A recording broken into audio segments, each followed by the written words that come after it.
This is the brand new Leica M EV1, and it's the first Leica M Series camera with an electronic viewfinder. And with that comes a few questions. First of all, who is this camera for? What does it mean for the M Series lineup? And how did we get here? Well, to answer those questions, I'm going to take this around New York and do a brief history into the M Series lineup. So let's jump in.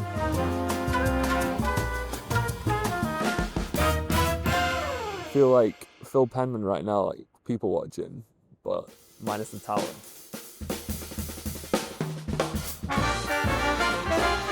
In 1954, the first Leica M camera was introduced, a 35mm rangefinder film camera that offered both extraordinary quality in the build quality of the camera and the lenses, but also the results that photographers were able to get from them. Leica then painstakingly refined the design of the M cameras until 1984 when they released the M6, which some would argue is the rangefinder camera. So much so that in 2022, Leica reintroduced the M6, but with their modern day manufacturing process, but still maintaining that classic look that made the M6 so iconic. But then in the mid-2000s, Leica saw that the world was turning digital and they introduced their first digital M series camera, the M8. Now, by today's standards, this wasn't that impressive of a camera. It was only a 10 megapixel sensor on a 1.33 crop sensor. That sensor size doesn't even exist anymore. And the dynamic range was not that great in comparison to its film predecessors. And we could only get an ISO of 1250. But at the time, this was the second ever digital rangefinder camera. So Leica were at the forefront of technology in the mid-2000s with their rangefinder cameras. But if we fast forward 20 years, we have the M11P here, which is a 60 megapixel full frame sensor, same build quality as the film M6, but just a fantastic rangefinder option. We still get that classic optical viewfinder. Truly an amazing camera. So we have a full analog system. We have the M11 series with the P here, a monochrome version, and the M11D, which is a fully digital camera but with no screen, so kind of a mix between these two cameras. So with the M EV1, it only makes sense that Leica shooters have a full digital option. We have an EVF, so we have live exposure, framing guides, composition guides, and all of the things we've come to expect from cameras like the Q3. It's just a fantastic option and opening up the M range to more people.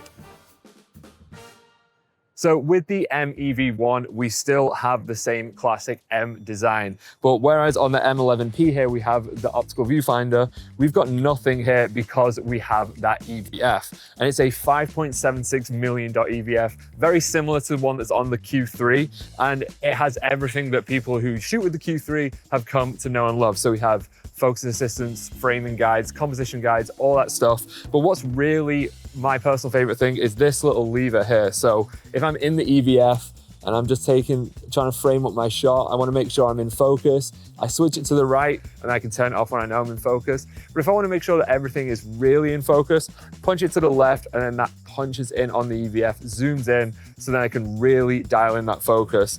And we're not spraying and praying with this camera, it definitely takes time. But that's the point of an M style camera. We're not taking photos, we're making photos.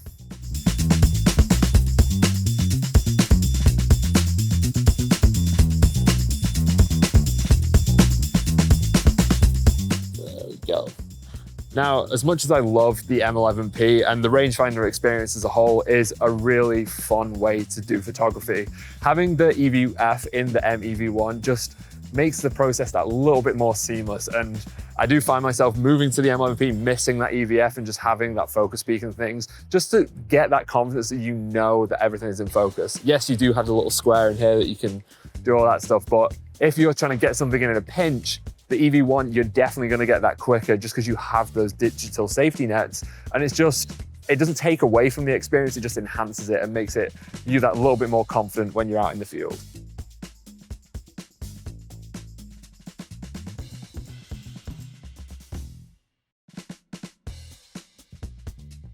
So one thing that I've really loved with my time with the M EV1 is it definitely makes you stop and think about your photos way more, because when you with a normal mirrorless camera, a more traditional mirrorless camera, you're not manually focusing and taking your time with each image. You can kind of just spray and pray with a lot of these burst rates. But there's something about taking a picture of like an abstract subject like this piece of grass right now that I normally never would do.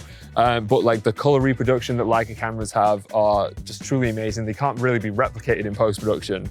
So having this camera around, it kind of makes you stop, think about photography in different ways, and that's kind of what photography is all about. We all kind of picked up a camera to take pictures of something in the first place. And if you do forget a memory card, which you do, we have 64 gigabytes of internal storage, so you can get a bunch of photos even without a memory card. And we also have the triple resolution technology, so if you really need to take a lot, you can bin this down to an 18 megapixel picture. You get way more bang for your buck for that 64 gigabytes of internal storage.